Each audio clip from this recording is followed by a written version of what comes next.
I knew I wouldn't regret introducing you as the favorite. So, what do you think, Kazuha? She totally dominated that guy and did it with style, too. Impressive. But I also observed our favorite exercise some restraint, as if to protect the opponent from serious harm. Well, I fought my fair share of battles, both big and small. And I say, after the show she put on just now, she's more than convinced me of her ability. So come on, we all know you've got a wide vocabulary in there. Can't you spare a word or two to congratulate our up-and-coming champion? All right. Let me think how to aptly phrase these words of praise. You fought well. All right then. I was thinking your inner poet might want to join in the fun, but I guess I shouldn't put you on the spot like that. You know, a lot of competitors came to me saying how surprised they were that Liyue's hero was entering the tournament. And since you signed up, we've had many others do the same, with more than a few top-tier fighters among them. I'm sure lots of them are here to find out how they stack up against you. Well, since everyone sees you as the one to beat, I figure I should start treating you that way too. For one thing, we don't want you wasting all your energy in the early rounds fighting people who are well below your level. Not to mention, you must be itching to fight someone in your league too, right? So, I'm putting you straight through to the semifinals. Huh? But we only just started the qualifiers. Seems like a crazy system if we just skip straight to the semifinals. This is how Captain Beto works. You won't persuade her otherwise. Besides, at your level, you would have made it to the semifinals anyway. Huh. To be fair, Paimon was thinking that too. Alright, I'm gonna watch some more of the tournament. If there's any potential contenders for you out there, I want to know who they are and what they're about.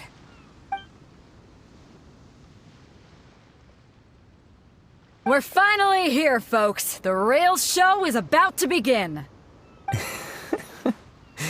The captain seems to have high hopes for this tournament. I have not seen her so excited in quite some time. Your opponent has fought many rounds to get to the semifinals. This makes him a seasoned warrior. You may well be stronger than him, but this should not give you cause to lower your guard. Very well. Show me that you are ready to push through the storm that lies ahead. Alright, that's enough chit-chat for now. The audience is waiting. Go find the crew member that signed you up. She'll take you into the arena.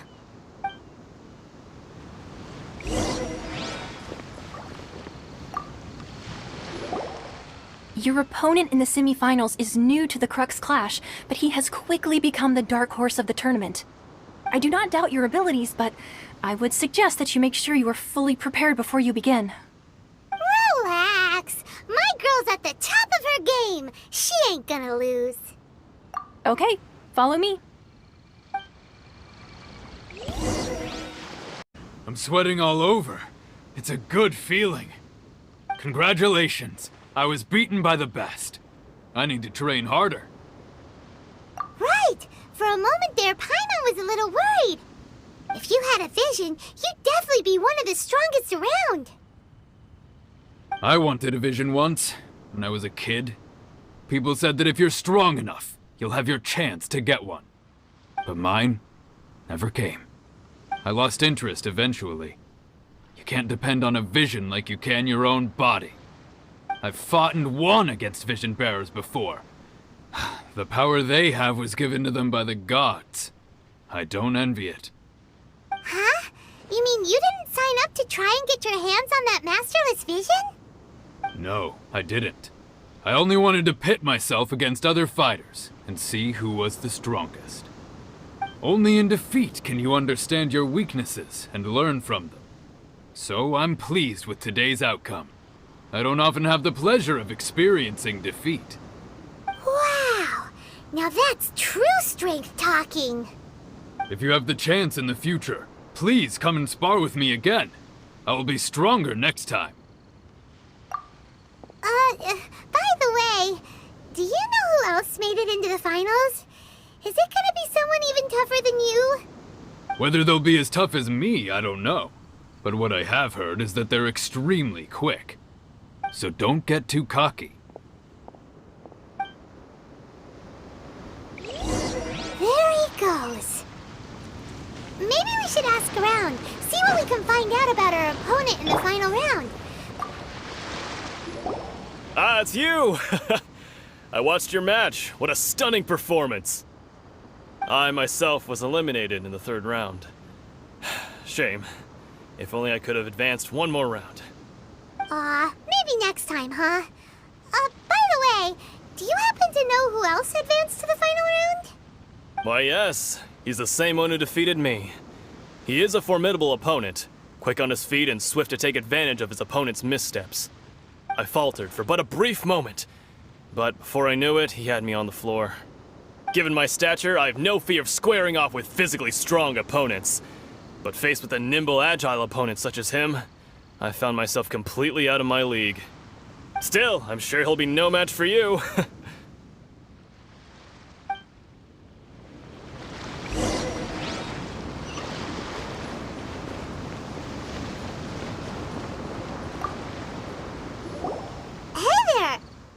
Well, where did the other guy go?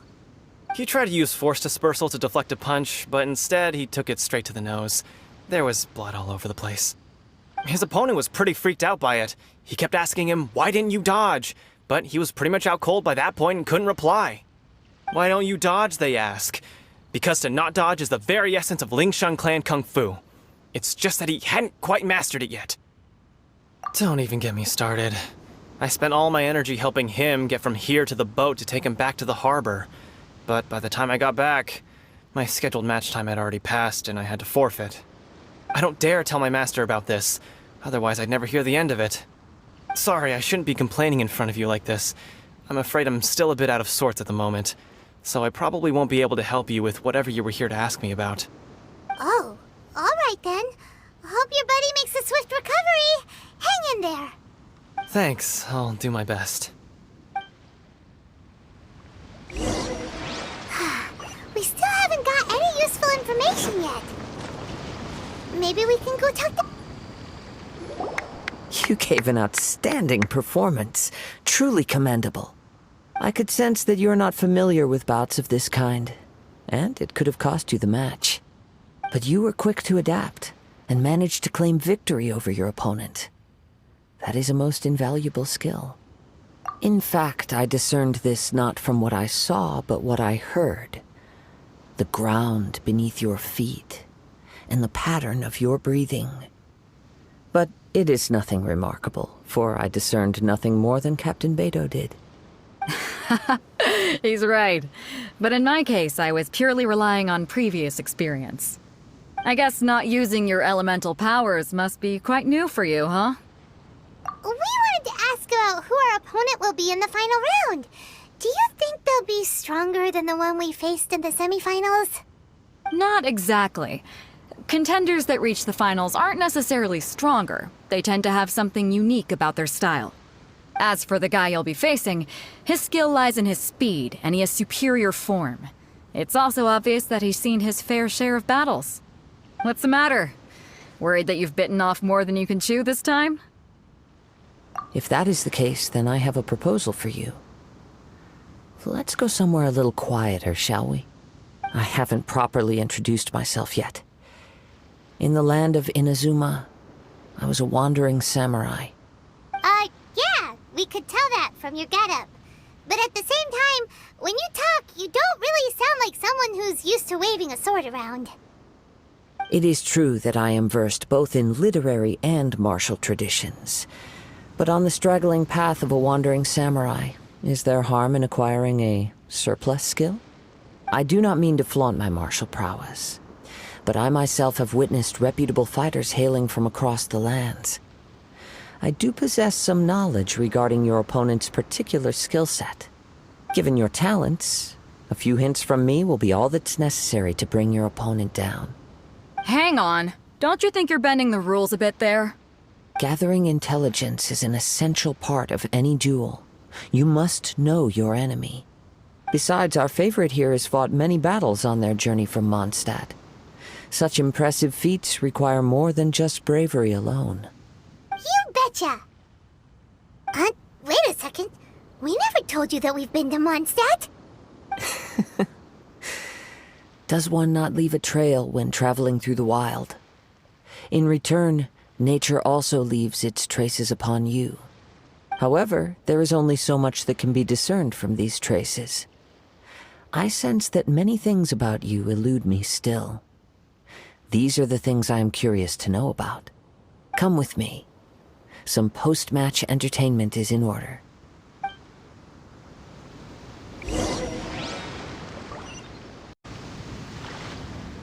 Now that we're alone, let me cut to the heart of the matter. You are skilled in manipulating the elements, and not just a single element, but multiple. Is that... Paimon knew that you were hinting at something from the moment we met. You've known all along. That's right.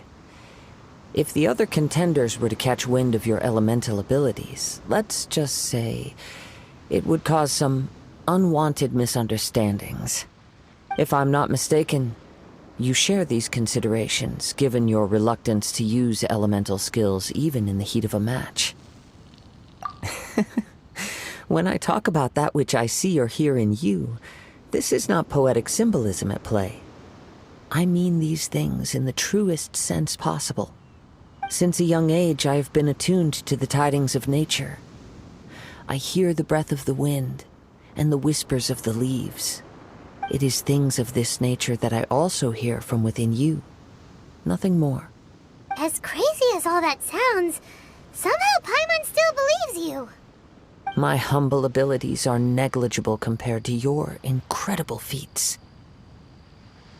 To think a human could wield the elements without a vision, and not to mention your incredibly complex scent, like that of some mysterious being. Hey, stop evaluating us based on our smell! It's weird! Could you perchance enlighten me as to how you managed to obtain your combined elemental abilities? Extraordinary. So then, might I be so bold as to inquire how exactly it is that you learned to channel elemental energy and even wield it in combat? Aw, it's nothing really. Paimon just told her whatever came to mind. It's been a long journey, and many things have happened along the way. Somehow, she just naturally learned to use the elements through it all. Honestly, even Paimon doesn't understand how it all works. Perhaps such unfathomable things are the essence of the gods and the visions they grant. However, I still wish to have the honor of seeing how you wield the elements. Perhaps it may yet reveal something to me. Of course, I too shall share with you all that I've learned. That will make it a fair exchange. Now then, let's test your skills, shall we?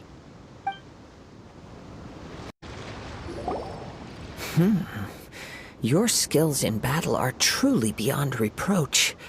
Even with your opponent's speed, he shouldn't be able to overwhelm you. Your opponent is skilled at controlling his breathing and maintaining balance, which enables him to execute moves that many would find impossible. He relies entirely on the element of surprise to defeat his opponents. In other words, as long as you remain mindful of his ability to detect weak points, then his attack should pose no threat to you. Please, save your thanks. If anything, I should be thanking you for the opportunity to witness your command of the elements that defies all known principles. The world is a truly mysterious place, it seems, and one will always encounter that which is still unknown. You seem kind of obsessed with visions, but don't you already have your own? Why are you so intent on exploring the connection between visions and the elements? I desire to know what meaning visions have to the gods, and what influences the gods' decision to grant humans these visions. My apologies. You must be completely in the dark regarding such matters. For allowing me the honor of witnessing your mystical ways, I am willing to answer any questions you may have regarding Inazuma. So that's what you're curious about? Then allow me to tell you more. As you well know, a vision hunt decree is currently underway in Inazuma. Visions are a gift bestowed by the divine. People that have accepted this gift are now having their visions confiscated inexplicably. Sometimes in circumstances that leave their original recipients dead. In the outset, supposing each of the 7 Archons had their criteria for granting visions to living beings, then does the current Electro-Archon now doubt these criteria, or even the act in and of itself? Not to mention, with no new Electro-visions having been granted for such a long time, it would seem that we can infer something of the Raiden Shogun's feelings on the matter. She sounds less like an Archon and more like a tyrant. As far as I know, she is an Archon that pursues eternity. She will relentlessly carry out her will with no regard to what others may think or feel. Liyue's contracts are meant to benefit all who reside within Liyue. But what does Inazuma's pursuit of eternity bring to its people? It goes without saying that the people locked within Inazuma do not fare well these days. Sounds a lot like something the god you encountered in the beginning would do. Oh? Have you encountered the Electro-Archon before? With time, we will change. But the Shogun will remain the same. If you wish to find her, she will forever be there. There will come a day when I too shall wish to understand the answers to eternity from her. Ah, the time for your match is approaching. Oh, right! We got so distracted talking about Inazuma that Paimon forgot all about the tournament! If you have no other matters to attend to, then we can return together. Very well. Let's go. I wish to see who will obtain the vision.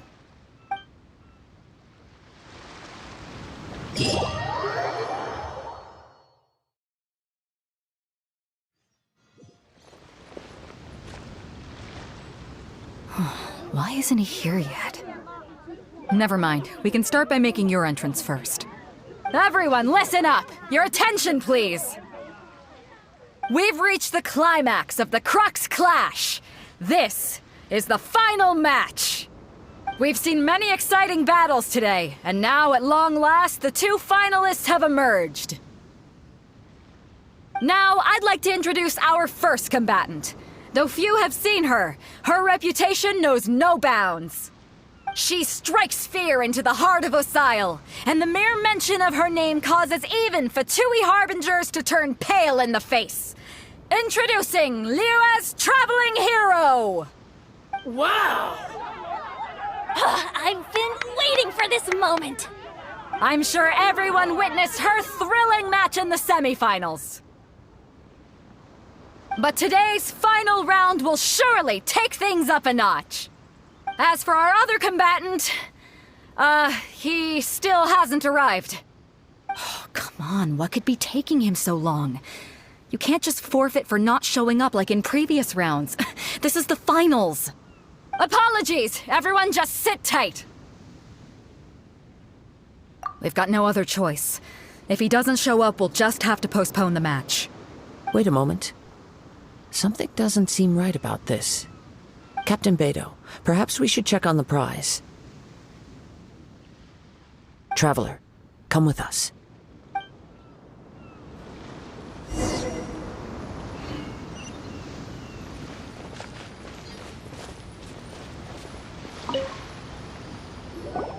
Let me see. It's gone all right.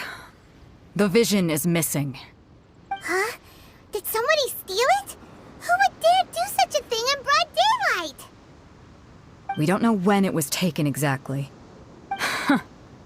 I never thought that someone here would have the guts to cross Captain Beidou. No need to worry. Even the craftiest sleight of hand does not escape nature's watchful gaze. The culprit has only acted recently. They will not have gotten far. The vision was the prize that I had offered, and it was my responsibility to look after it. I will be certain to get it back. Well, if you insist. I'll leave the matter to you then. I'll stay here and try to offer some explanation to all the spectators that came to see the match. If you would, please come with me.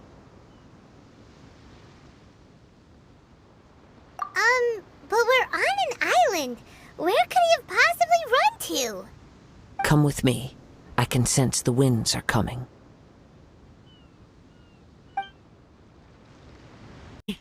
How is that possible? I had even prepared a boat to ensure a quick getaway, and still you caught up to me! No boat could ever match the speed of the wind. The wind? What are you talking about? Oh, I get it. Your vision. Drat! If I only had a vision! Or, if I could activate this one, then you'd never be able to catch me! This has nothing to do with visions. You may be skilled at vanishing from a crowd, but it seems you know precious little about how to conceal yourself from nature's gaze. Additionally, your chosen escape route was flawed for reasons that are too numerous to go into, and on top of that, I could hear your boasting and proud laughter in the wind as I was pursuing you. In other words, you failed to meet any of the basic criteria for a grand heist, namely speed, stealth, and style. You... But most disappointing of all is the state of the vision in your hand. It appears that the vision doesn't respond to human desire indiscriminately. Fine, fine. I admit it. I've had my eyes on this vision for quite some time now. I decided to register after hearing that this fighting contest was full of a bunch of lousy fighters. I fought my way to the finals and... Aha! So you were supposed to be our opponent! I'd intended to win the contest through skill alone all along. But then you showed up. After watching the semifinals, I knew that I didn't stand a chance. But I wasn't about to give up on the vision so easily after coming all this way. Since there was no use in trying to face you in the match, I decided to put my skills to good use while everyone's attention was on you and Beto. I was convinced I prepared thoroughly for my escape, but somehow you still managed to catch up to me. After all I went through to get it? I think not. I know an empty threat when I hear one. Fine. But you'd better mean it. It didn't activate once I took it anyway. It's nothing but a useless shell to me. You know, according to the laws of the sea, the penalty for stealing is breaking the culprit's arms. Huh? You're not serious, are you? Not to mention that the item you stole was a prize. You didn't show up for the final match, and you damaged the reputation of the captain of the Crux fleet. It seems that it would be only fair to brand the word thief on your forehead with a hot iron. Whoa, whoa! We don't need to go that far, do we? I never would have guessed you could be so cruel. If this is where talking gets me, then forget it. I'll risk a fight. No, no. Do what you want, but please, don't brand my forehead, please! He has persevered to the bitter end, and now death looms near. Yet still the gods do not bestow their favor upon him. Put down the vision and leave. I've changed my mind. No further punishment for you. Huh? What's wrong? Are you asking for more punishment? It's up to you. Such willingness is commendable, and fits the way of the samurai. No need for that. Thank you for releasing me. You truly are generous. Huh? Paimon doesn't get it. Were you just trying to scare him? I take no pleasure in frightening others. I was just testing all possibilities while the vision remained in his hands. When people are forced into a corner, that is when their greatest strength will appear. I thought it may be an opportunity for him to awaken the vision. But unfortunately, nothing happened. Yes, I wanted to know whether it were possible for an extinguished vision to be reawakened. From the moment he stole the vision, I decided to use him for this experiment. I've tried many other methods in the past, though few tales tell of a masterless vision reawakening. After seeing you command multiple elements, I figured that nothing is impossible. Come, why don't you give it a try? Let's see if you can give me the answer I'm hoping for. The vision didn't seem to respond at all. I see. So you are also unable to rekindle the vision. No matter. This was expected. I suppose this vision is still mine to take for now. Yeah, what's the story behind this vision anyway? The story begins with an old friend. He was once a good friend of mine. One day he asked me about a sword art of which he had heard, the Musono Hitotachi. I told him it can only be witnessed when divine punishment is administered. It is the pinnacle of the Raiden Shogun's skill, a symbol of ultimate power. But he replied, there must be one who can withstand it. There will always be those who dare to brave the lightning's glow. Then, the Vision Hunt decree arrived. People's aspirations were stripped away as the Raiden Shogun began to construct her ideal of eternity. While I was fleeing from place to place, I heard that my friend had challenged the Vision Hunters to a duel before the throne. A solemn yet brutal challenge. The defeated face divine punishment, while the victors gain a second chance.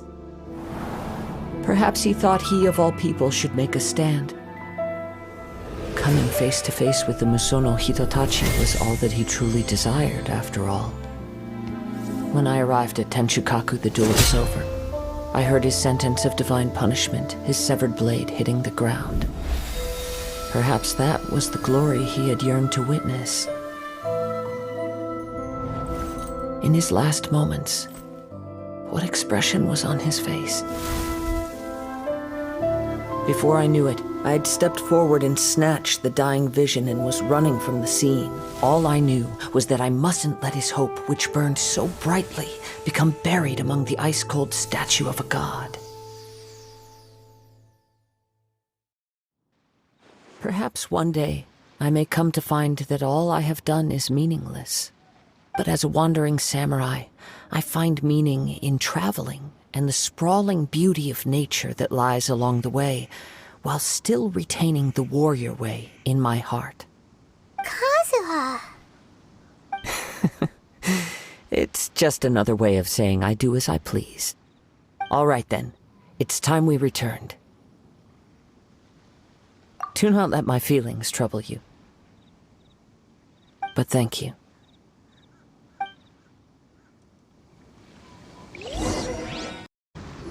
Huh? Did Beta leave already? Maybe she went back to her ship. If you're looking for the captain, she was summoned by Lady Ningguang. It seems that the Crux clash got out of hand this time and has attracted her attention.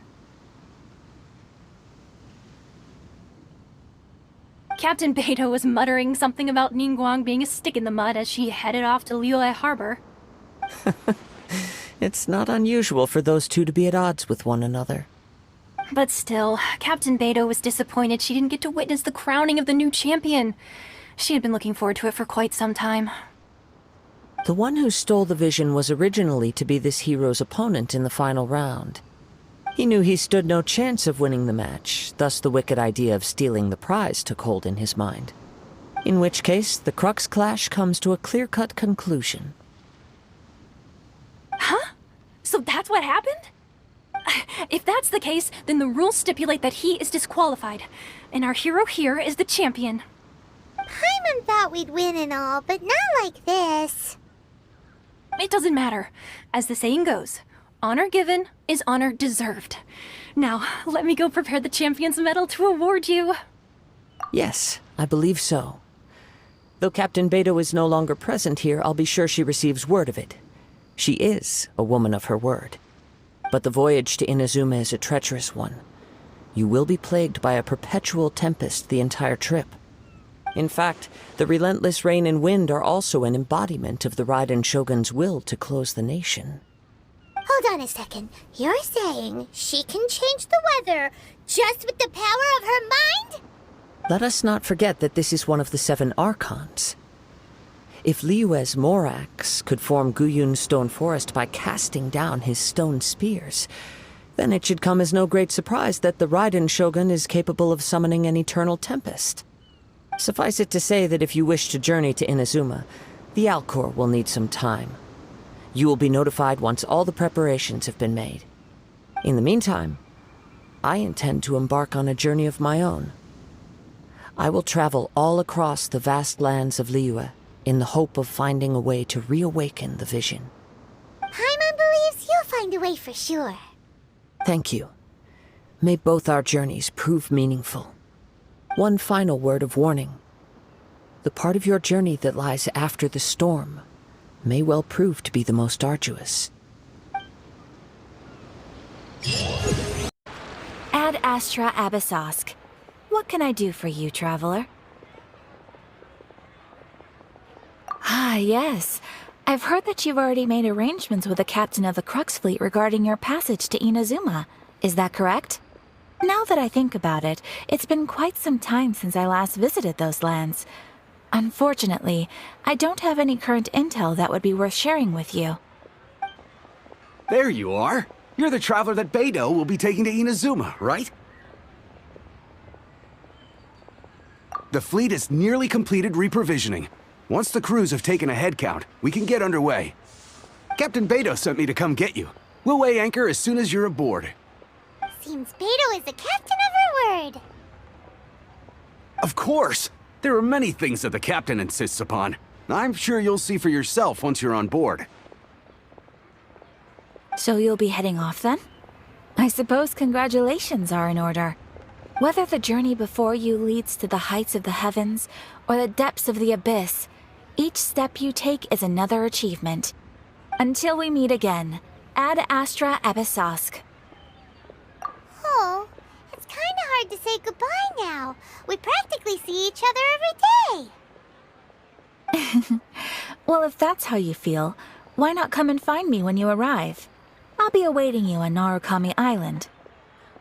So there's another Catherine in Inazuma? See, there's no need to get all sappy now. Well, I guess it's time for you to bid farewell to Liyue Harbor. Now that I've delivered my message, I'll be heading back. The ship is currently anchored off of Guyan Stone Forest. Okay, thanks for coming all this way to let us know. Just following orders. I'll see you two aboard the Alcor. Ah, you finally made it. All these years, come rain or storm, the Crux fleet has never suffered a delay. If it were anyone else, I might have set sail already. Don't look too serious, I'm only joking. You're just on time. The crew have just finished making final preparations. Well, now that everyone's here, we set sail for the land engulfed by storm and tempest. The nation of eternity. Anchors away!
Ahoy there.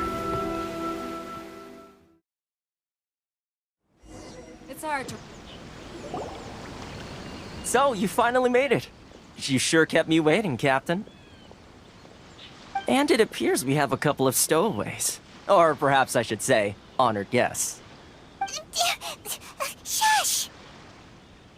You can blame your almighty shogun. The tempests around Inazuma have been growing all the more fierce lately. Though the fleet was fully up to the challenge, the inclement weather still caused some delay. Now then, let me introduce everyone. This is Toma, a trade partner that I've gotten to know recently. You don't know how long I've been waiting to see you. Toma, these two are... Oh, no need for introductions. Their reputation precedes them. It seems even the stormy seas can't keep rumors of these Outlanders' sterling deeds at bay. Oh, it's sure nice to hear you say that.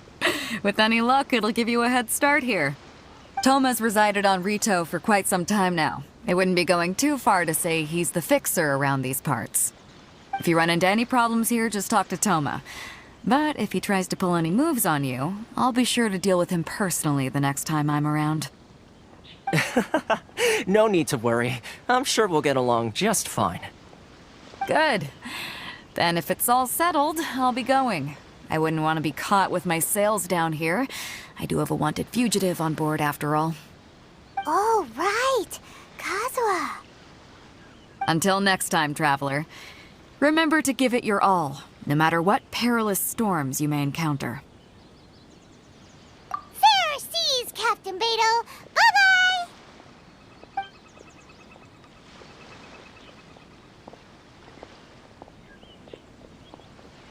Now then, first things first. We need to go get you registered at the border checkpoint. Paimon thought we were supposed to be keeping things on the down low. Are we just gonna walk into the government's hands? Don't underestimate the reaches of the Sakoku Decree. You wouldn't be able to avoid inspection even if you tried. So we have to play by the rules, even if we're kind of bending them.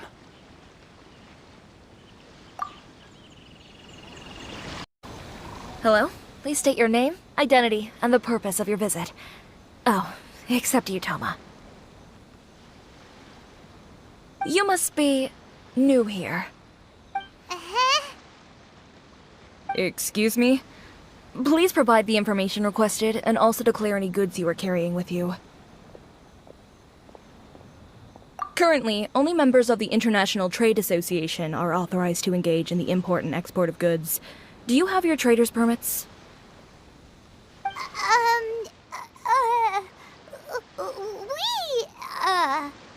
My apologies, but I'll have to ask you to... Here are their entry papers, for your kind perusal. What? Take your time. No rush or anything. I just wanted to see what you'd say. Sorry about that.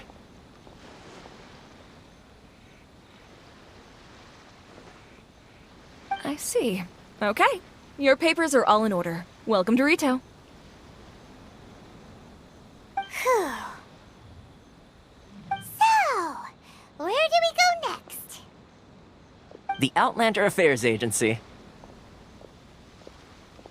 They only check entry permits here. If you want to remain on Rito, there's a process you have to go through with them.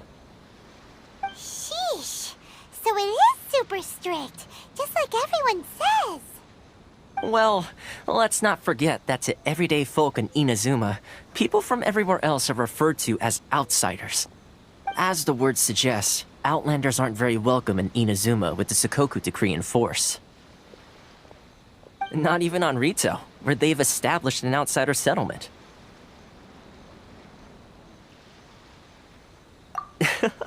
I like how you think. I've got a feeling we're going to get along very well. Now, let's head over to the Outlander Affairs Agency. Most of the current rules were put in place.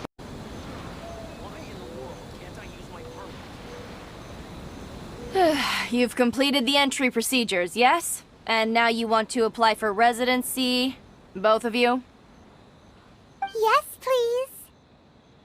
Okay, the processing fee will be 2 million mora. 2 million? For a processing fee? Are you That's right. 1 million per applicant, which makes 2 million total. Don't worry, you can trust my math. Paimon wasn't so much questioning your math as... Ma'am, these two here are good friends of mine. I think you'll find I'm one face you recognize. Ah, Mr. Toma, it's you. By way of courtesy, allow me to reduce it to 400,000 mora total. Thank you ever so much, Miss Eureka. But as this is just a processing fee, I think 600 mora should cover it if I'm paying on their behalf. I'll treat you to dinner too. How does that sound? That's not how you haggle! By all means, bargain the price down, but... All right then, as you wish, Mr. Toma. I will make a record. Much obliged.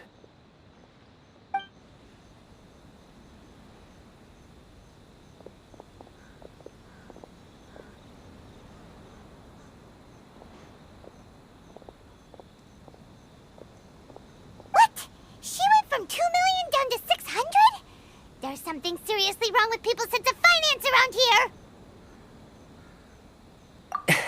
It's not as mind-boggling as you think. A processing fee is just a figure of speech. The way some here at the agency see it, the fees are easy money, so it becomes a question of how much they can make. So when the day comes that some poor merchant from overseas with more money than sense gets stuck here and needs to apply for residency... Then they'll milk them for all they're worth! Exactly. It's at times like this that having a local friend really comes in handy. Yes, but when you're an outlander in Inazuma, far from home in this closed nation era, there's very little that can be done about it. The most that overseas merchants can do to look after themselves is stick together. That's how the International Trade Association came about. So it's a trade association built by and for Outlanders? Yep. And as well as advancing commercial interests, the association provides help, support, and structure for Outlanders trying to survive on Rito. Essentially, it's an association devoted to both commercial excellence and survival skills.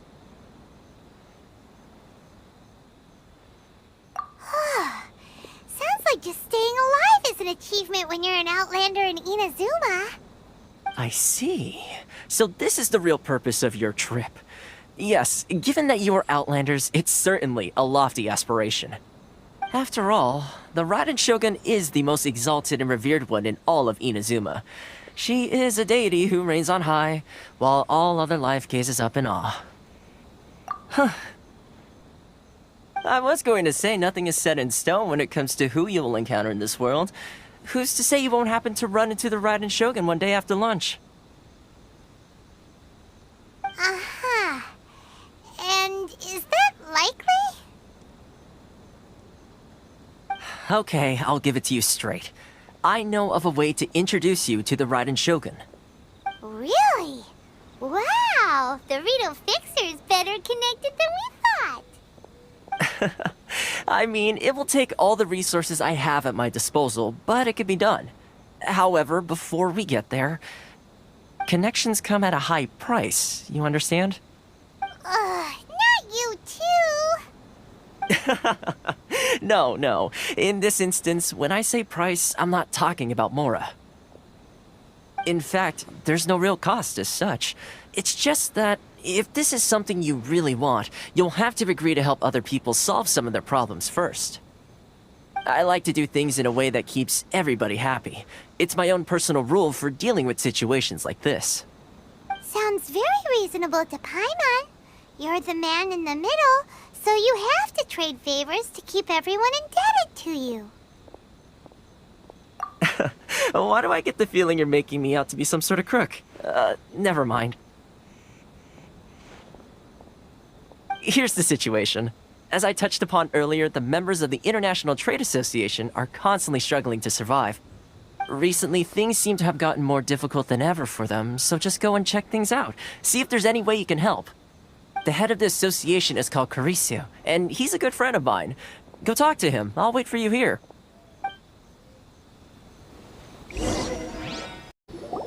Huh? Hello there. You must be seeking refuge with the International Trade Association. The Outlander Affairs Agency took you for all you're worth, I suppose. Ah, good. That's a relief. You need to be careful, or you'll find yourself losing your savings all at once. We heard the association has been having some difficulties lately. Is that true? Yes. Left, right, and center. Obstacles at every turn. But that's nothing new for us. The Sakoku decree certainly makes things difficult for anyone who wants to come here from overseas. But it's not the root cause of our woes. The Sakoku decree might restrict our scope of activity, but in and of itself, it doesn't stop us from being able to enjoy a comfortable existence. No. What's really squeezing us Outlander merchants dry is those Mora grubbers from the Kanjo Commission. Oh, of the 3 commissions, that's the one that oversees everything on retail, isn't it? That's right. They impose astronomical tax rate, unbelievable regulations, and that's not the worst of it. They just issued a new tax decree recently that, for some reason, completely changes the way we pay our taxes.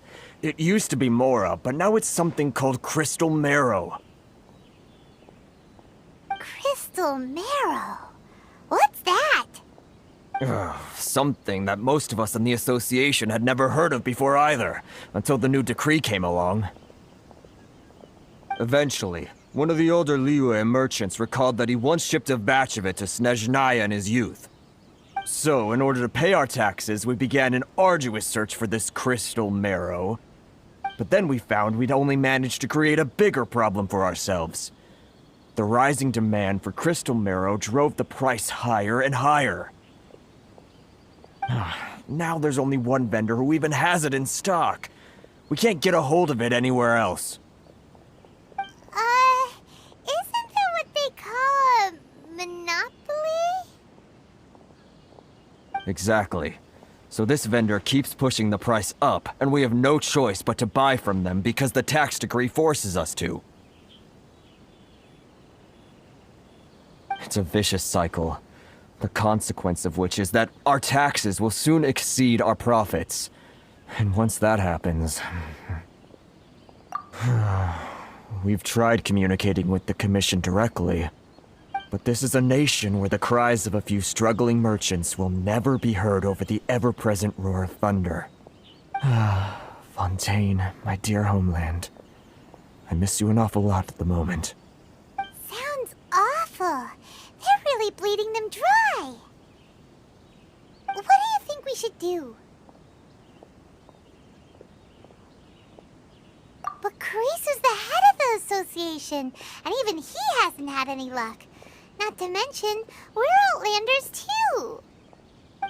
Right. And besides, I think this may well be the fate they've ordained for us. Okay. Well, we could try tackling the problem by going to the other party involved. That vendor... I've actually done business with him in the past, but after a point he stopped contacting us. I have no idea where he sources the stuff. Well, it definitely sounds like he's being unfair. How do we find him? We could go talk to him and see if he lets anything slip. Hey, that's a pretty good idea. Since you're not affiliated with the association and you're new to Rito, he may just let his guard down. If I remember correctly, our usual meeting point with him is under a tree by the coast in the residential district. See if you can find him there. Got it! We're on the case! I don't think I recognize you. Are you new arrivals? So, what do you need with me? The sheer nerve. You don't go around asking questions like that. If I gave you my sources, I might as well hand you the whole darn business. Trade secret. Got it? You know what trade and secret mean, right? This guy's got a bad attitude. Ha! Are you even buying? Oh, I see what's going on here. Karisu and his associates sent you here to try and plead their case, didn't they? They're wasting their time. The price is non-negotiable, not by a single Mora. Hey! Get out of here, go on. Tell them they're lucky to be buying from me in the first place, and they ought to be more grateful. If it weren't for me, they'd be in seriously hot water. What are we gonna do? There's no talking to this guy. Good idea. Let's check back in with him.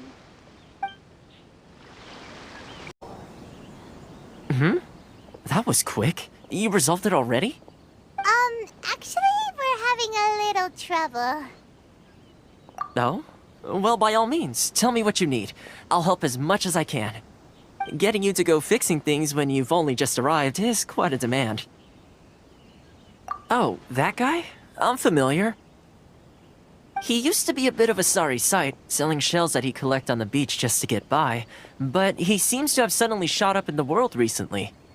I can only assume he must have found himself a patron after leaving the International Trade Association. Huh. You're saying he used to be a member of the International Trade Association? So he's an Outlander too? Yes. Couldn't you tell when you spoke to him? That's right. Werner was born in Mondstadt, then went into the shipping business, trading between Leah and Inazuma. When Inazuma closed to the outside world, he was one of a group of Outlanders that ended up stranded on Rito. What a bummer. The International Trade Association was initially very generous to him, but over time, with decree after decree, the association members found it increasingly difficult to make ends meet. So he left the association and turned his back on them. I'm sure it's more nuanced than that. I believe even the most ungrateful and cold-hearted of people still have some amount of gratitude and warmth left in them somewhere. Really? Is that all you need to know? Well then, it sounds like you may have found a way in with him. Going back here. Just because I got plenty of time on my hands doesn't mean I want to waste any of it talking to you. Huh? Where's this coming from?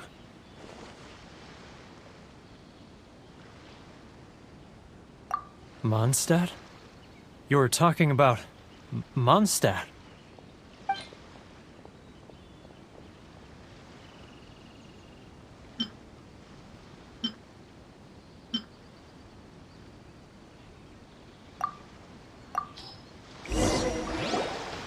Goodness, I can sense it now. So familiar, but I can't remember the last time I was there. The scent of Mondstadt. Oh, how it takes me back. Oh, my hometown, the home of freedom. How I long to go back and visit. It's working! So, trying to play my heartstrings like a liar, are you? I know what you're up to. Huh? What is this? What are you up to now? Just close your eyes already! You mean the sound of the ocean?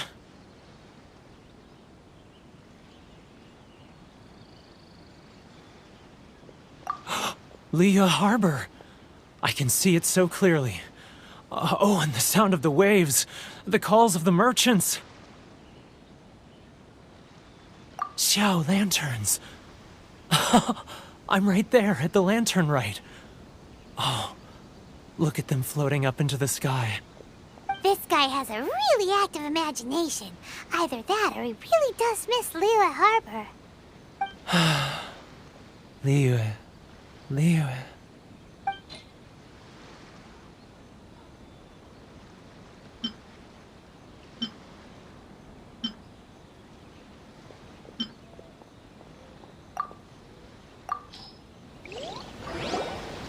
Wait. Stop. That's enough. Don't make me relive it anymore. My poor heart can't take it. You mean the folks from the International Trade Association? And I suppose they are far from home, just like me. Often, I'll sneak down to the shore at night and listen to the sound of the waves. I like to imagine it's the voice of my hometown, carried across the ocean. I've run into folks from the association more than a few times doing just that, but I always hide my face and slip away. Don't you think I've wanted to talk things through with them and free myself from this anguish? Well, no one's stopping you, so... They're so resilient. None of them had anyone else to rely on, so they rallied together, committed to finding a way to survive. But I couldn't do it. I'm not strong enough. So I caved. Those people, they'd make the smallest of promises, offer the most measly benefits, and I'd do whatever they asked of me. And make Mondstadters look like the worst people in the world. Alright, I'll tell you the whole story. It's eating me up inside, and I can't take it anymore. You ready to talk now?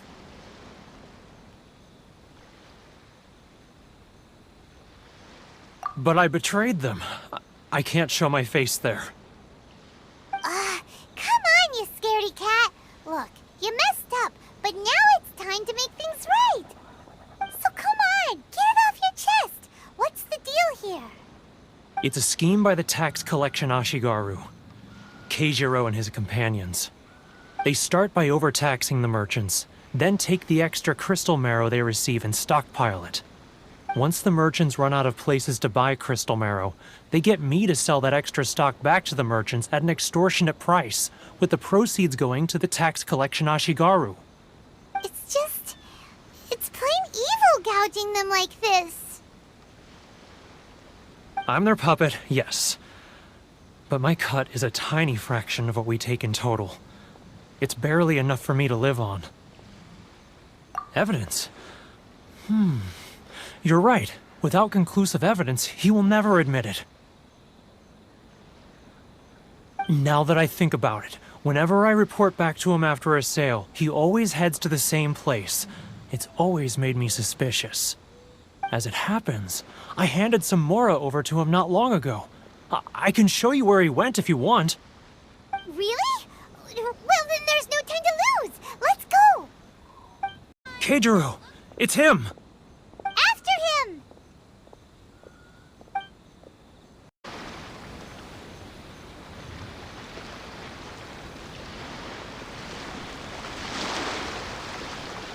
What could he be doing at a place like this? It looked like he buried something over there, didn't it? Why don't we take a look?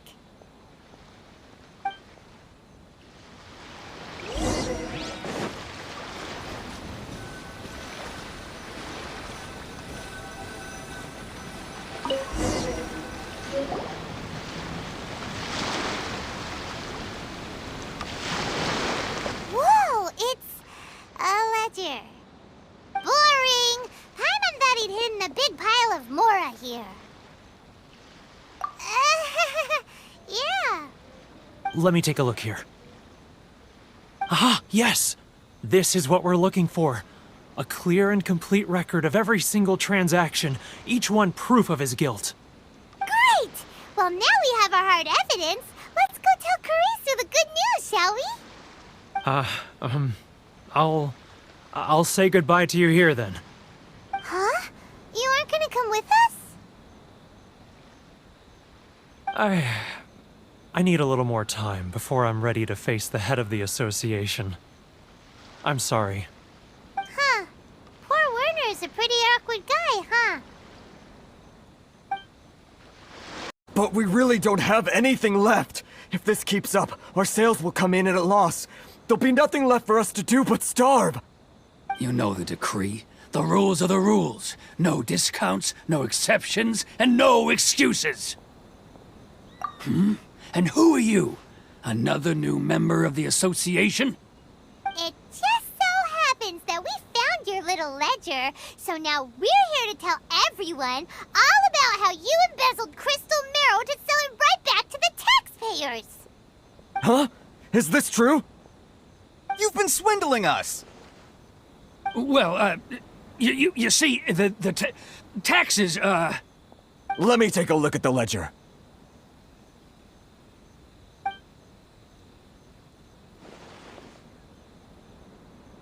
Well, would you look at that? Every payment the association has made is right here in your personal ledger. So, Mr. Keijiro, it seems you have some explaining to do. How shall we settle this, So you think you can use this against me, do you? It's quite obvious that I'm merely trying to earn a modest living for myself, like anyone else. Word has it that samurai in the commission place great importance on reputation and prestige. Though I'm sure commission members won't blame you once word gets out. Huh? Is that a threat? Are you threatening me? No, not at all. I'm simply stating that it would be quite a pity if an illustrious gentleman such as yourself were to have their reputation tarnished. Well, even if what you say is true, what do you suggest we do about it? I believe you still have a quantity of crystal marrow in your possession, correct? Perhaps that crystal marrow could be used as compensation for the recent tax hike, and us merchants could finally have some more breathing room. Is that it? Oh, do you have any idea the hoops I had to jump through to get the crystal marrow and keep it hidden? Fine. In that case, I'll send it over to you today. And not even an ounce of shame for his actions. So that's it? My shop's been closed for weeks now. I've even had to ask my friends to help bail me out. What about my losses? Come on, Harrison. We've already struck a good deal here. I'm sick of being pushed around like this. I won't let him off so easily. Harrison! Hey, what's all this racket? Does someone dare question the decree? Ah, Chief, you've arrived. What was all the commotion I heard just now? Oh, we were just discussing a minor tax issue. I do my utmost to lend them a helping hand, but they're never grateful. A helping hand? The only thing you're doing is stuffing your greedy pockets with our hard-earned wealth. I assure you that Hirage Shinsuke will hear of this. Oh, and you dare to utter the Commissioner's name. You Outlanders have no respect for the rules. Seize the merchants. We will resolve this dispute back at headquarters. Uh-oh. This is going in a bad direction. Gentlemen, come now. Is there any need for this? If there's a dispute to resolve, let's get a drink and talk it over.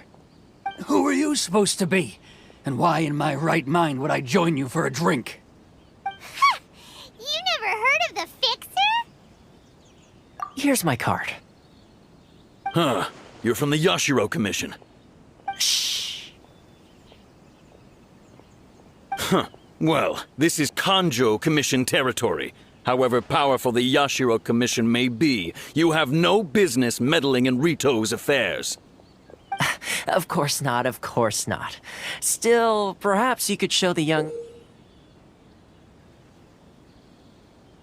lady of our clan some courtesy. You wouldn't want your name showing up in a petition to the Shogun, would you? That fan, the Shirasagi Himegimi. I don't need any trouble with her. Okay, let's forget all this. It'll give us one less thing to worry about. But, Chief! Enough! We're leaving. Let's get dinner one day soon, gentlemen. My treat, I insist. No response, huh? I suppose that bridge is well and truly burned then.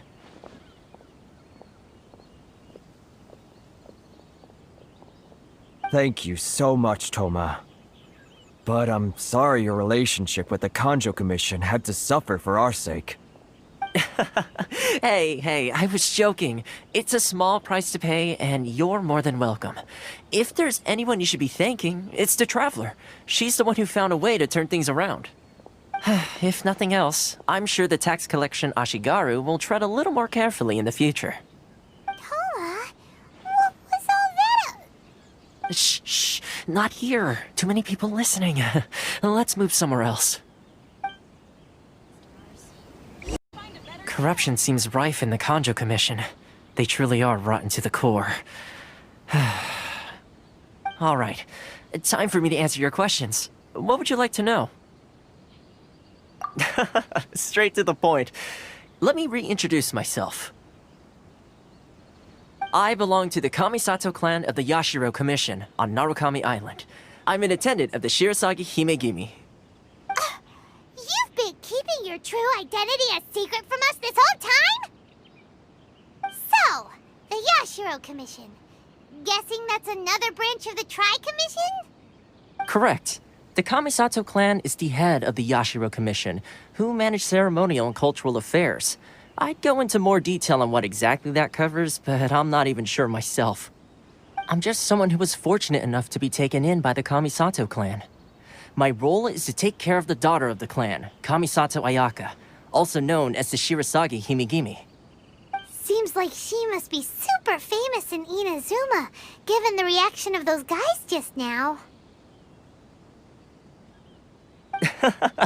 Oh, most definitely. She's graceful, dignified, and kind-hearted too. The people of Inazuma quite adore Miss Kamisato.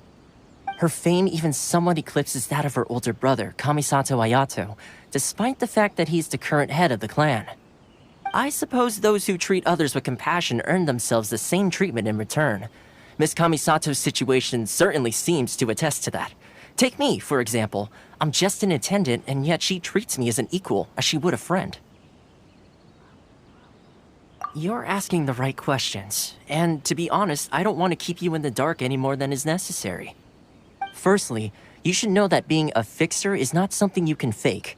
I spent the better part of a month tirelessly building up a network of relationships on the island, and I got to know Captain Beto during that time too. Still pretty good going for just a month's work. Well, maybe I have a slight knack for schmoozery, but the main thing was I had to make sure I'd be in time to receive you when you arrived. Inazuma may have closed off to the outside world, but that hasn't stopped a lot of people from hearing about your feats in Mondstadt and Liyue. So, when Miss Kamisato heard of your intention to come to Inazuma, she began looking forward to your arrival with great anticipation.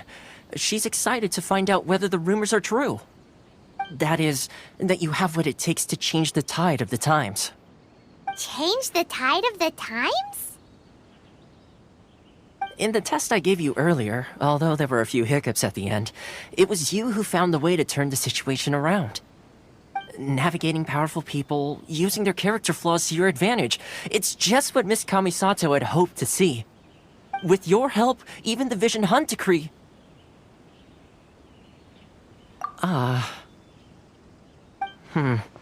That's an unexpected development. Perhaps our sources were misleading. Yes, of course. I completely understand, and as agreed, I shall help set that up for you. Toma sure didn't put up much of a fight. Well, my work on Rito is done. So I suppose this is goodbye for now. Oh, one more thing. This invitation letter is for you. When you get to Narukami Island, you can find me at the Komori Tea House, as per the letter. Good luck with everything. See you soon.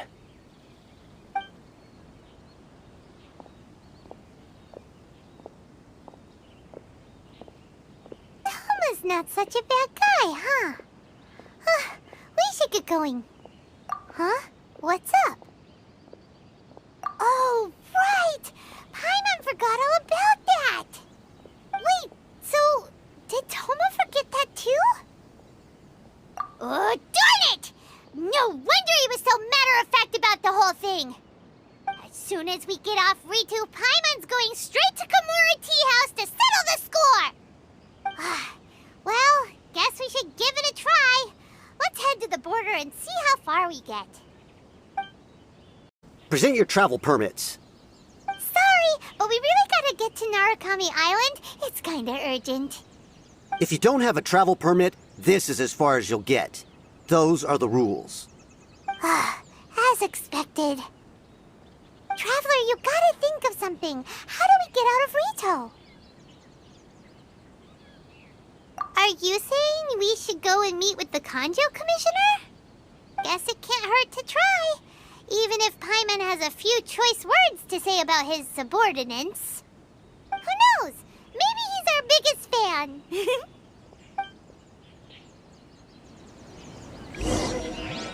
Kanjo Commissioner's office. No trespassers. We're here to see, the Kanjo Commissioner? The Kanjo Commissioner seldom entertains outlanders. Leave now or we'll be forced to...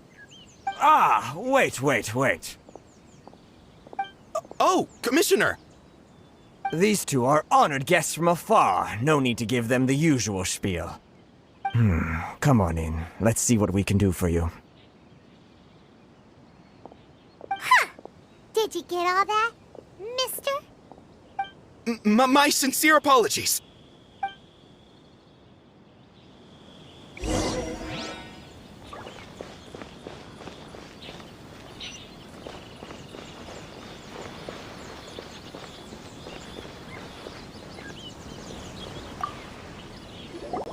I am Hiragi Shinsuke, Kanjo Commissioner and head of the Hiragi clan. It's an honor. Nice to meet you, sir. So, the reason we wanted to come and see you was because... Alright, all in good time. Two travelers renowned far and wide have shown up to see me, and I should very much like to make their acquaintance. Let's not limit this to business only. So what you're saying is, we really are pretty famous, huh? Absolutely. How many other people in the world have what it takes to knock the wind out of Storm Terror's sails and put the Overlord of the Vortex back under the sea, eh? Exactly! Paimon thinks you make an excellent point. And I hear you also foiled a Fatui plot in Liyue Harbor. Even beat one of their harbingers in a duel. Is that true? Whoa, you heard about that too? Yep, it's true, all right. As I thought. Something wrong? No. I'm simply awestruck by you both is all. Rito is greatly honored to have you visit us. One other thing I heard about you is your great zeal for helping other people. This makes me wonder whether you might be so kind as to render your assistance to the Kanjo Commission. Oh, sure, no problem. Whatever you need, right? Excellent. Well then. You must know the Qingxin. A flower grows on the mountaintops of Liyue. Yep, we've picked a few of those before. So, you want us to go back to Liyue? Yes, bring me 300 Qingxin, would you? Freshly picked, I mean. Did Paimon hear that wrong? Too much trouble, is it? I see. Then how about this? We have a few items that need delivering. Perhaps you can help with that? That sounds much more like it.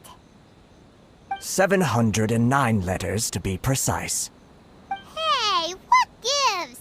How come you don't have people to do that already? Terribly sorry. We're just a little short on people lately. What sort of an explanation is that?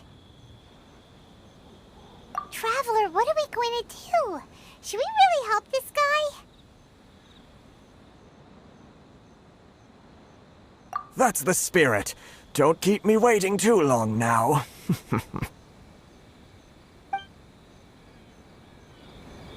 You're seriously considering taking this? Halt, you two! Huh? What did we do? Miss Hiragi has a letter for you. She insists that you read it immediately. A letter? Quick! Let Paimon see! So this means she wants you to secretly meet her at night? But you didn't seem surprised at all by this. What's going on? Huh? Have you been up to something behind Paimon's back? Let's ask her tonight and see what she has to say. Finally arrived. Allow me to introduce myself. I am Hiragi Chisato. This is technically the second time we have met. It's a pleasure to see you again. Wow. She's the daughter of the Hiragi clan, all right. No need to be so formal. I've long marveled at your accomplishments. And at last, we have the chance to meet. Is it Paimon, or does something seem a bit off here? The reason why I wanted to secretly meet you here is, well, I feared that I might never have another opportunity to discuss this with you. Discuss what? Ahem. I should like to ask for your help with delivering a letter. Like father, like daughter. Couldn't you be more original? No, you misunderstand me. Please, allow me to explain. I was hoping that you could deliver a letter to Narukami Island in my stead. It is to be given to Kujo Kamaji of the Tenryou Commission. My father has always forbidden me from communicating with him. He knows that there are prospects for my marriage that would better serve him politically. But my heart is with Kamaji. There is no one who would dare defy my father's will on Rito, but you are Outlanders. Outlanders seeking to get to Narukami Island. It would be regrettable to let such an opportunity pass. Oh, Paimon gets the whole picture now. Of course, in doing so, I will also do everything in my power to help you leave Rito. That is my promise. To be perfectly honest, as long as you remain in Inazuma, my father will have no intention of letting you leave Rito. Yeah, we figured as much. It was pretty obvious he was just trying to hold us up here. I secretly overheard a conversation between my father and a very arrogant-sounding woman just a few days ago. They seemed to be discussing how to keep you here on Rito. In fact, it was the first time I had ever heard my father speak so respectfully to someone who wasn't the Shogun. We don't have much time. I'll tell you my plans to help you off the island. It just so happens that a shipment of goods is... Very well. I'll be waiting for you at the border. I'm counting on you to deliver my letter.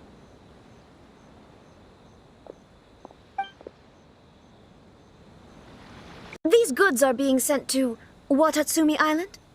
My lady, this is an unexpected honor. You are correct. These goods have been repeatedly requested by the Kanjo Commissioner. We must be certain that they reach Watatsumi Island intact. Is there something wrong, Lady Hiragi? No, as you were.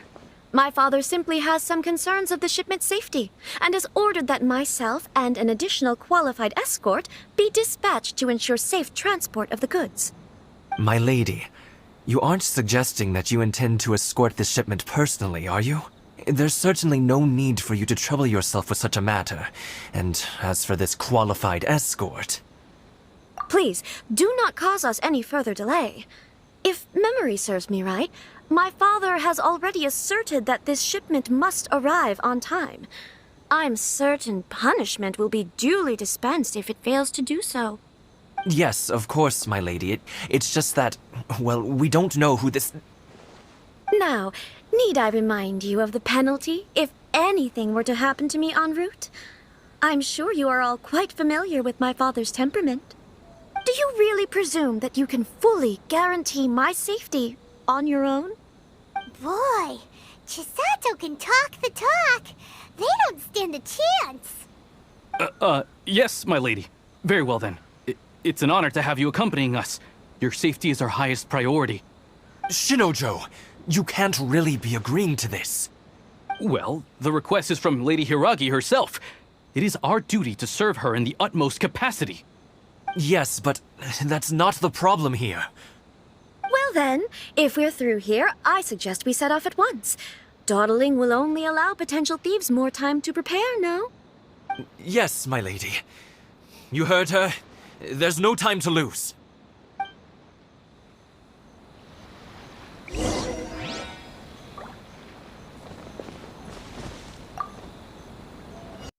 We can take refuge in the village up ahead. How are you faring, my lady? I'm perfectly all right. You may stop here. The road to Narukami Island is just over there. In my letter, I've requested Kamaji to grant you a special travel permit from the Tenryou Commission. Consider it a token of my appreciation. My lady. So that's how it is. I had a feeling something was amiss, but Shinojo, you... No, Lady Hiragi would never hide anything from us, I'm sure of it. But who is this Kamaji you speak of, my lady? I'm not afraid to say that he's the one I love. The one you love? Shinojo, did you honestly think that... What? No, I was just clarifying, that's all. I would never in my wildest dreams, You two needn't worry. Please, forget that this ever happened. If my father catches word of it, I alone will be held accountable. Yes, of course. As you wish, my lady. But what will happen if your actions here are discovered, Chisato?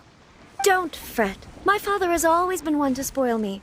The worst he'd do is sentence me to half a day without food, or something to that effect. Huh. Paimon never suspected a guy like him could have a soft side. I wish you a safe journey. I'm sure we will meet again. Bye, Chisato! Come now. Quit your staring and let's get moving. We've got goods to shift. all right.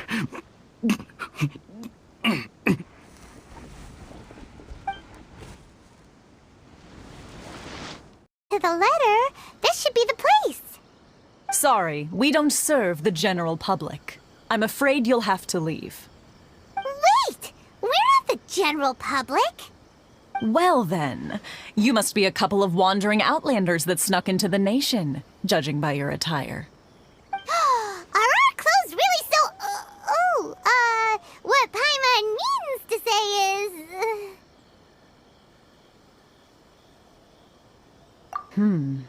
The Yashiro Commission's seal. This must be from Mr. Toma. It seems there's more to you than meets the eye. In which case, welcome to the Komore Tea House, a safe haven for the Yashiro Commission. Well, that sounds more like it.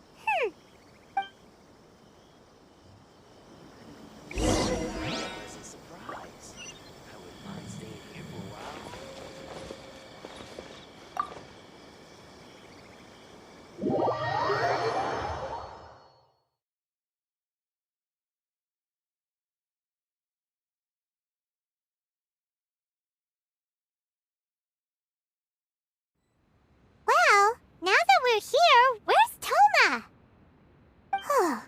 Paimon doesn't see him anywhere. Do you think he forgot his promise to meet us? Who forgot their promise? I was beginning to think you'd forgotten about me. What? Is that dog talking to us? Relax. No need to look so surprised. I take it this is the first time you've seen me in this form? Huh. So you didn't see anything like this when you were in Liyue Harbor? Now that you mention it, this does suddenly seem less out of the ordinary. All right. I've had my fun. Hey! You're this close to getting an ugly nickname, mister! Well, I've had some time to kill, given that I've been waiting here for you for so long, as was the case in Rito. So I came up with this little fun greeting for when you arrived. But in all seriousness, I would like to apologize about that little test you went through earlier, though it was quite necessary. It helped us determine whether or not to bring you before Ms. Kamisato, and whether you had the courage to face the lightning alongside us. Don't think that Paimon's gonna forgive you just because you're getting all serious now. Sorry, did I overdo it? My apologies. Let me just say this. You've often found yourself skirting the rules from the very beginning, haven't you? Naturally, this is due to your unwavering and resolute determination. A long time ago, we had a friend who was much the same, but when the lightning struck... so you've heard of his story. His light still burns all the more brightly. Yes, of course. I will bring you to the Kamisato residence where the Yashiro Commission is located. But before that, there is one other place I was hoping you both would accompany me to. Oh? Where? I would like you to come with me to the statue of the omnipresent god. It's still under construction now, but you can already see it from practically anywhere on Narukami Island. Here feels gloomy. People probably don't come here often, do they? Huh? Are Paimon's eyes playing tricks? Or are there things embedded in the statue? Visions. Visions? You mean Hunt Decree are put into the statue? So you've already heard of the Vision Hunt Decree. Before I try to explain, I should perhaps remind you first that Mondstadt is the city of freedom, and Liyue is the city of contracts. As for Inazuma, it's known as the Nation of Eternity. The Raiden Shogun is both the nation's most powerful ruler and its deity. The Eternity in question is her endless and unchanging will to rule over Inazuma. As such, she relies on the Tri-Commission to regulate the nation's affairs and the Sakoku Decree to limit the people's movement. The Shogun wishes to keep Inazuma in stasis, allowing the stream of time to flow from one end to the other without disturbing it for all time. Seems like every god has their own will. Of course, this is my own limited understanding. As for the reason behind the recent Vision Hunt Decree, perhaps the Shogun believes that visions grant people the power to change, and that her eternity doesn't allow for such instability to exist. Whatever the case, the fact is that the Raiden Shogun has dispatched the Tenryou Commission to scour the nation for visions, embedding each one in this statue. And this statue of the omnipresent god can be seen as Inazuma's symbol of eternity.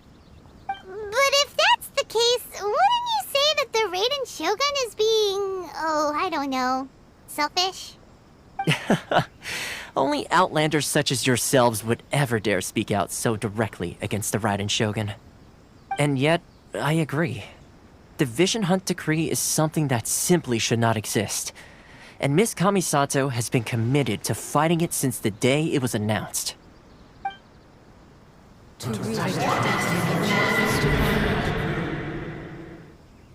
Huh? Hey, are you okay? You look like your mind is elsewhere. Sound? What sound? I didn't hear anything. Did something happen? Yeah, you touched the statue, and then what? Aspirations? That would seem to confirm the saying. Have you heard it before? That when a person's ambition reaches a certain strength, the gods look upon them with favor. That is where visions come from. In other words, a person's vision represents their ambition. So if what you just said is true, then the ambitions of these people are stronger than I imagined. Alright, time for the next stop on our tour of Narukami Island, the Kamisato residence. Finally!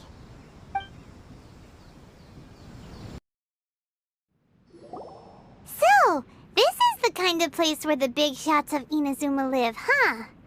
Paimon kinda expected it to be snazzier. Welcome at last to the Kamisato residence, honored guests. Miss Kamisato is delighted to finally meet you. Is this the Shirasage Himegimi you keep going on about? So, where's she at? Behind the screen? Yes. As the daughter of the Yashiro Commission, this is how Miss Kamisato is accustomed to receiving guests. Consider it a time-honored tradition within the Yashiro Commission. Forgive me if this is an unwelcome... Makes sense. She's a super important person after all. Please forgive my lack of courtesy for receiving you in this fashion, especially following such a long and wearisome journey over the sea.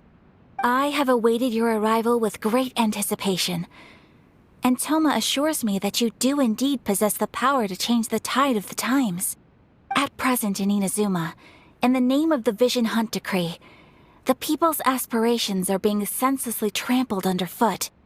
Though the Yashiro Commission serves the Shogun, it is the people with whom we share close bonds, given the contact we are required to have with them in the performance of our duties. A commission's power rises and falls with the trust of their people. Thus, we cannot remain indifferent to this situation without also remaining indifferent to our own fate. Traveler, lend us your power, and we can... Oh. See, milady, it's just like I said. This will take us nowhere. No, please! Wait! Please, don't go! I will introduce you to the Raiden Shogun on one condition. You must fulfill 3 small wishes on my behalf. What are your wishes? They pertain to 3 whose visions were taken from them. Perhaps once you've met them, you will understand.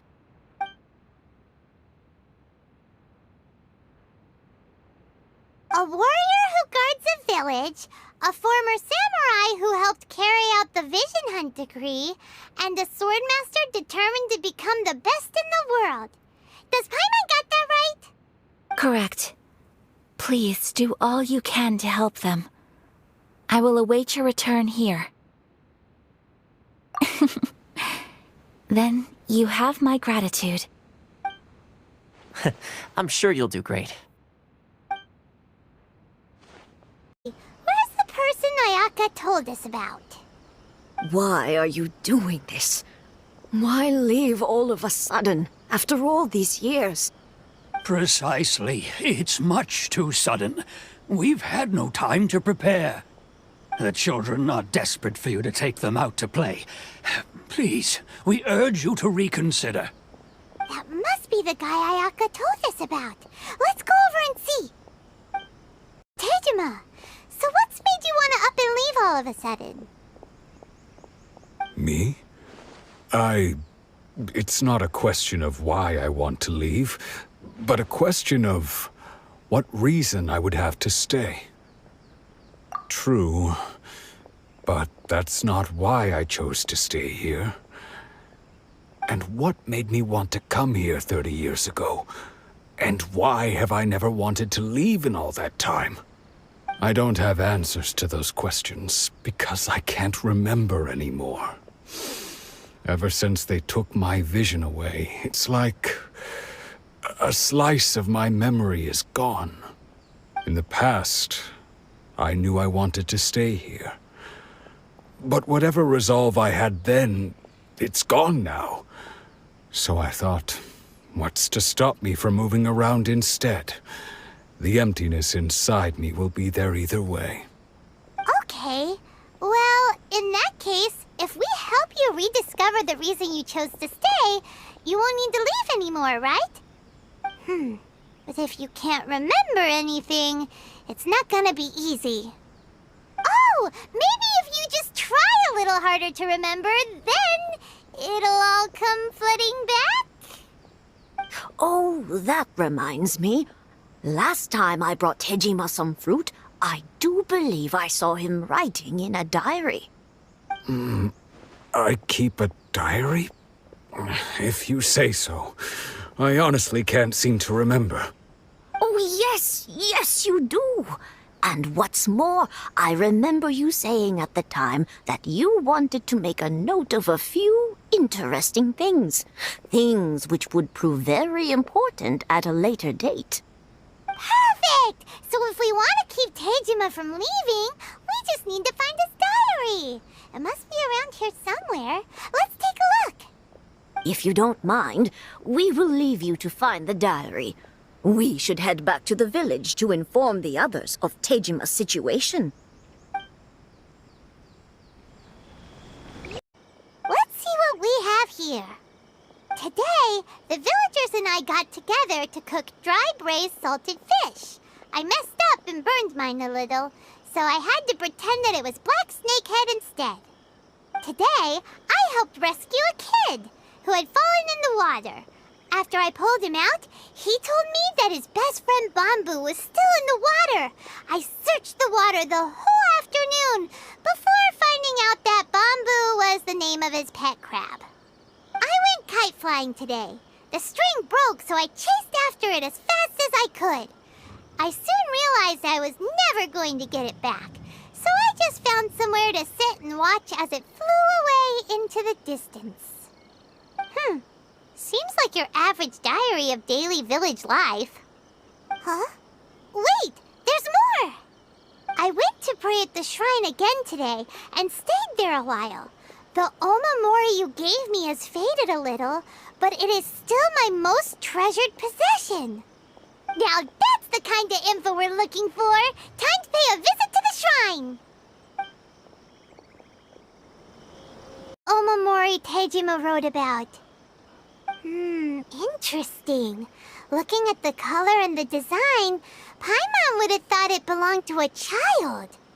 But anyway, if he had this with him all the time, there's a chance some of his elemental energy remained on it.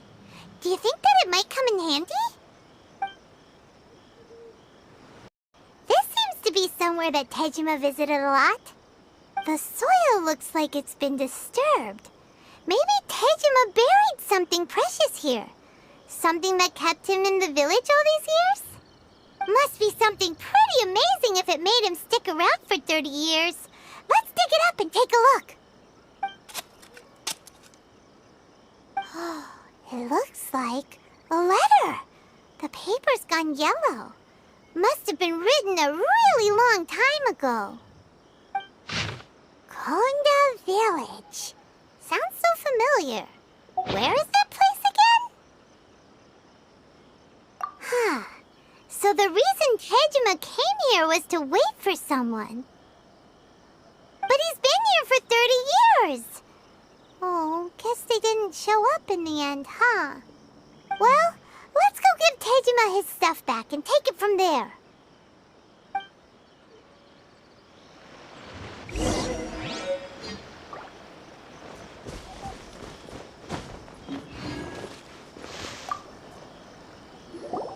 Well, I'll be.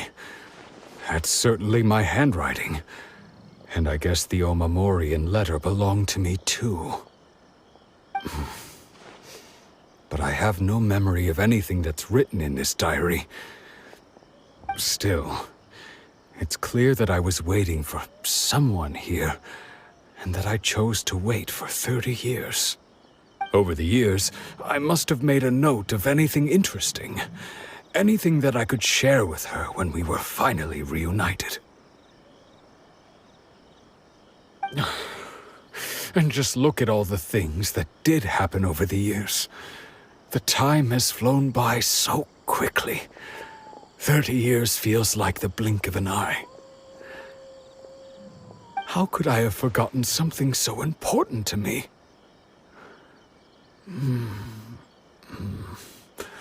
Now that I think about it, when my vision was taken from me, it felt like I'd suddenly been hollowed out. Love, regret, everything I felt for her, it's all disappeared. No, not especially. After all, I've forgotten who she was. Her face, her voice, the things we experienced together. I barely recall any of it. It's as if she'd never been in my life to begin with. As if all these years have been nothing but a hazy dream. I think maybe not. If this is something I waited most of my life for, I suppose I should carry on waiting. Although, what if she were to turn up eventually, only to find I didn't remember so much as her name? Wouldn't that be upsetting for her? When I think about it like that, I do feel a slight tinge of sadness in my heart. How curious. Why am I thinking like this when I don't even remember who she is? It's just like that feeling of emptiness, the feeling that something is missing.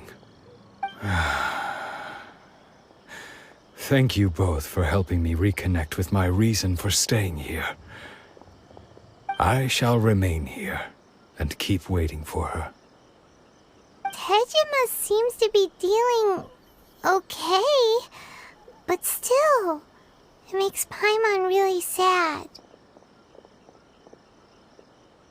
Seems it's just like Ayaka and Toma were saying. If you lose your vision, you lose all your hopes and dreams too. That certainly explains the state Tejima was in earlier. At least we were able to help him, weren't we? Well, let's go find the next person. According to Miss Kaido Commission is directly controlled by the Shogun. They're the ones responsible for maintaining law and order in Inazuma. The ones actually enforcing the Vision Hunt decree. But why would they take action against one of their own? Paimon doesn't get it. Huh? There seems to be some commotion over there. Let's go see what's happening. I'll ask one more time. Do you intend to withhold this month's emergency provisions? The entire clan is counting on that food. We demand an explanation. How many times do I have to say it? I don't know anything about emergency provisions. You dare deceive us? Those provisions are essential. Do you understand? Not some goods to be pocketed by greedy samurai. You samurai think you can just do whatever you please? The Tenryou Commission will hear of this! Oh, huh? And who are you? One of Kurosawa's gang, no doubt. What? We just happened to be passing by. We heard the commotion and came to see what the matter was. I see. You seem to have come just at the right time. Perhaps you can help us settle this matter. This is Kurosawa. He's a samurai and a member of the Shogun's army. They issue emergency provisions to the area, and he's the one responsible for distribution. In the past, we'd simply ask him for provisions and everything would be delivered. Now, he suddenly refuses to give us anything. He's keeping the provisions for himself, I just know it. We'll starve without them. No one seems to care about us. We used to think Kurosawa was a kind man, but he's shown his true colors. He's the same as all the other samurai. It's no wonder all the visions have been confiscated. The Raiden Shogun doesn't need people like him helping her rule the nation. This must be one of the people Ayaka asked us to help. But why would she ever want us to help someone like him? Maybe we should talk to Kurosawa and see what he has to say.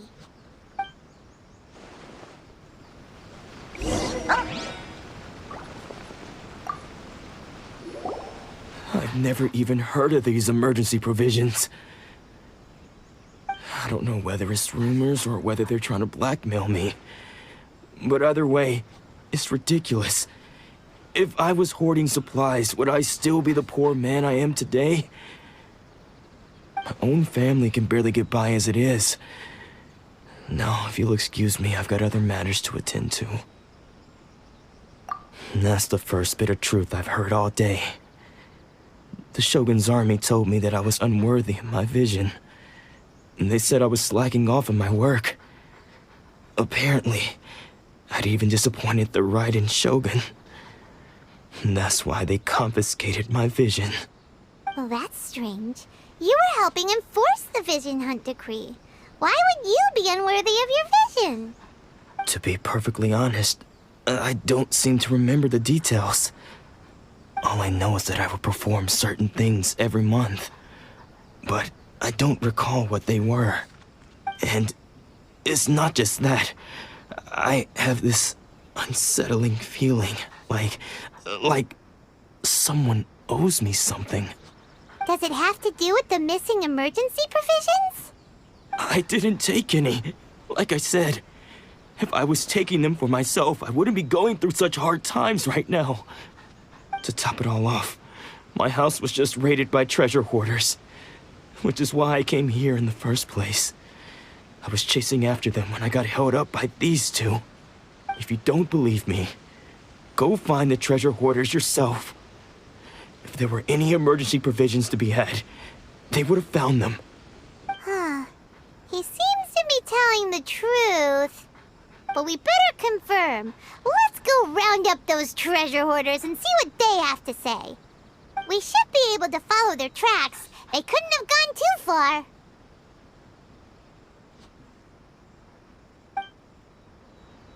Time. All those samurai houses packed with goods. We really hit the jackpot. I mean, besides that one house. You haven't seen anything yet. There'll be a lot more where this came from. Today's just the beginning. I'll be leading you all on an epic journey of pillage and plunder that will go down in hoarder history. You demand, boss! like the treasure hoarders we're after. Let's teach him a lesson! Oh, there goes all the Mora. We worked hard to steal that, you know? Come on, boss. Think of something. Not bad, kid. You ever think of joining the treasure hoarders? We could use someone like you. Kurosawa. Oh, I remember. So he's the one who sent you after us, huh? Just our luck. I knew he shouldn't have hit that place. So what did you see inside? Was it stuffed with food supplies? Food supplies? You kidding? That place was a complete mess. All we found was a strange-looking box, hopefully with valuables inside. I didn't want anyone else to see it, so I was planning on opening it myself once we got back. But now that you've caught us, how about we make a deal? That little box for our freedom. What do you say? You've got a deal! Now show us what's in the box! Huh? What the? There's nothing in here but IOUs! Yeah, a lot of them too! And they all seem to be made out to the owner of a general goods store, a Miss Aoi. We're talking tons of Mora here. We better talk to this Miss Aoi and get to the bottom of this. As for you guys, you're free to go. Just pray that our paths don't cross again. Yes, of course. So, we redeemed ourselves for some IOUs. Does that mean we broke even? Shut it. Let's just get out of here. Welcome to Tsukumomono Groceries. We've got everything you need. Can I help you find something? Or perhaps there's something you want to inquire about? Ah, so you're friends of Kurosawa, I take it? Perhaps you're here to pay off his debts. Whoa! Let's not get ahead of ourselves. We're just here to learn where they all came from. How did Kurosawa end up owing you so much money? Did he buy anything super expensive here? Let me think. Kurosawa would come regularly to purchase large quantities of foodstuffs. He'd always put the payment on his own account. However, the price of provisions began to skyrocket recently, and his salary was no longer enough to cover the cost. So, he started writing out IOUs to cover whatever he couldn't afford of the usual amount. So that's how he was getting those emergency provisions. But why did he have to purchase a usual amount? If the prices increased, couldn't he just buy less? Well, if you think about it, the citizens receiving the emergency provisions must have been carefully calculating how much they needed to sustain them each time. Kurosawa thought that it would be quite the disappointment for them if they found they didn't have enough, especially after such long and careful planning.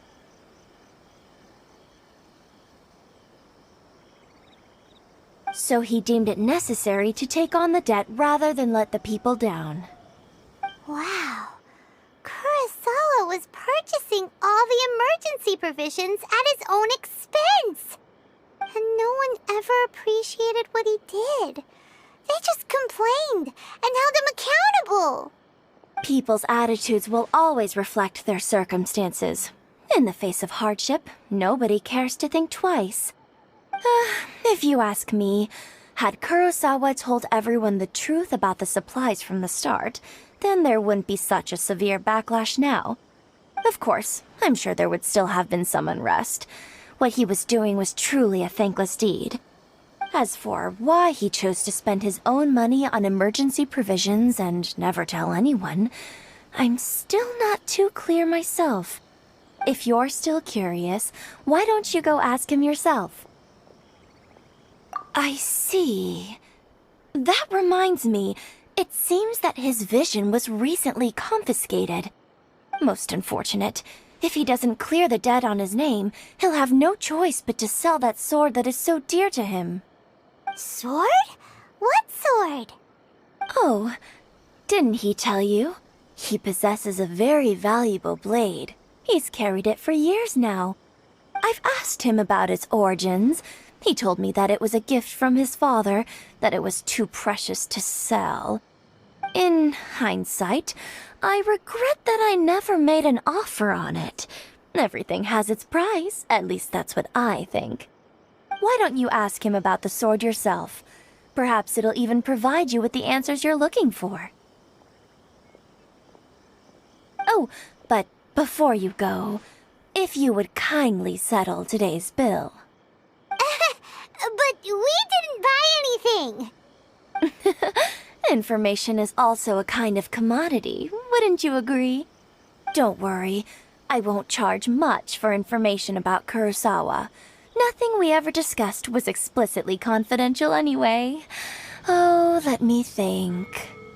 2,000 mora should be a fair price. At least we now know where the emergency provisions were coming from. Plus, we found out that Kurosawa has a priceless sword in his possession. Let's go talk to Kurosawa again, and see if he can remember anything.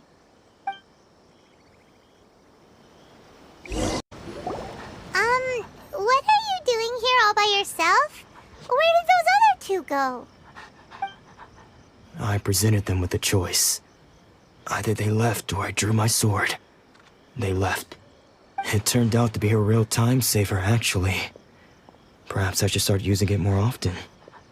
Did you manage to track down the treasure hoarders? Everything I said was true, right? That just about sums it up. It turns out that you really were distributing emergency provisions, but they were all purchased at your own expense. Strange. Is that really the kind of person I was? I don't really have any such recollection. Even after all you've told me, I still don't remember anything. Why was I purchasing emergency provisions for everyone? And why would I put myself in such a difficult situation? I really don't understand. But I cannot deny that when I brandished my sword to scare those two away, I could sense that my body was somehow reluctant to do so. This sword was once wielded by my father. I remember once when I was young, I wanted to sneak out with the blade and show it off to the kids next door. My father ended up catching me in the act and scolded me severely. What did he say? I can't seem to remember that either. It would seem that I forgot many important things when my vision was taken from me. So many memories gone. Forever. No matter how hard I try to remember, all I can remember now is my father telling me that this blade bore his life's creed. Before he passed away, he placed the sword in my hands and said to me, "With this sword, you should..." Hey, if you look carefully, there seems to be some words engraved on the hilt. Can you recognize the words? Virtue and justice? Somehow those two words seem to explain everything now. Taking on seemingly endless debts to make others happy. I guess that must have been my greatest ambition after all. But what use are virtue and justice? I purchased the provisions for those in need. And look how things ended up. The Tenryo Commission seized my vision. And the very people I was so desperately trying to help refused to understand me. And the irony of all of it is, I somehow still felt sorry when threatening them with my blade. I'm incapable of being a good person, yet I'm equally unable to be bad. I don't know what to do with myself. Yet another troubled soul. When we get the chance, let's speak to Toma about Kurosawa's debt. The Yashiro Commission would surely help cover his expenses. In any case, We must never let him sell off that sword. Yeah, seems like losing all ambition is a terrible experience. Fortunately for us, you don't have a vision. Let's go find the next poor soul.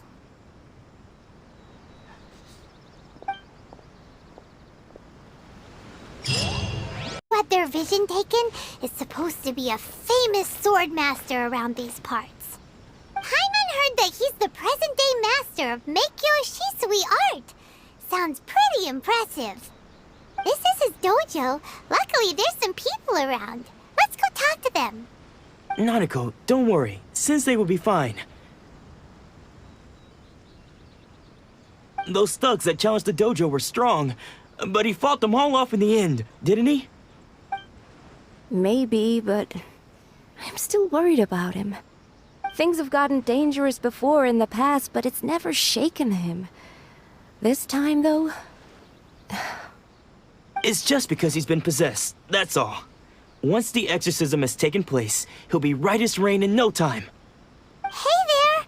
Did something happen? Who are you? I don't care whether you're trespassers or just here to harass us while Sensei is impaired. Get out of here immediately! Don't make me draw my blade, or you won't live to regret it. No! You got it so wrong! We just came here to... Disciples? Yep. We've heard all about the mighty master of Meikyo Shisui art. It's the whole reason we came all this way, to seek him out and ask him to train us. But then we got here and overheard you talking about how he got possessed or something? From the way you're dressed, it doesn't look like you're from around here. Please, accept my apologies. We've had so many people trying to cause us trouble recently that we're on high alert. You haven't arrived at the best of times, I'm afraid. Sensei got possessed recently, and he's still recovering. He's not able to take on any... I see you are earnest in your pursuit. Okay, how about this? My fellow disciple Nanako and I will explain Sensei's situation to you in a little more detail. Then you can decide whether to stay or to leave. Sensei's name is Domon, a name I'm sure you've already heard. Though self-taught, he mastered the art of the sword to a high level. He then proceeded to defeat many other prominent sword masters, never losing a single fight. He once said that his goal was to become the best sword master in the world. And so, even while training us, he continued to hone his own art. His fervor truly inspired us, and we trained hard, determined to keep up with him. But then... Not long ago, Sensei had his vision taken away. He hasn't been the same since. He says the strangest things over and over, and he refuses to let us train. Junya and I have discussed it, and we both think that he's been possessed by an evil spirit. So we've asked the shrine maidens from the Grand Narukami Shrine to perform an exorcism. But if I'm honest, I still have my doubts over whether he'll completely recover. The Grand Narukami Shrine? What's that? You haven't heard of it? It's the largest shrine on Narukami Island. The head shrine maiden is reputed to have very close ties with the almighty Shogun herself. Not that we'd have any means of involving the head shrine maiden, of course. But even one of the ordinary shrine maidens from the Grand Narukami Shrine would have clear power and authority to perform an exorcism. So don't worry, Nanako. Sensei is going to be just fine. The exorcism will take place this evening. You're both more than welcome to come and watch if you're interested. So, losing your vision can cause possession? Guess we should come back this evening and see for ourselves.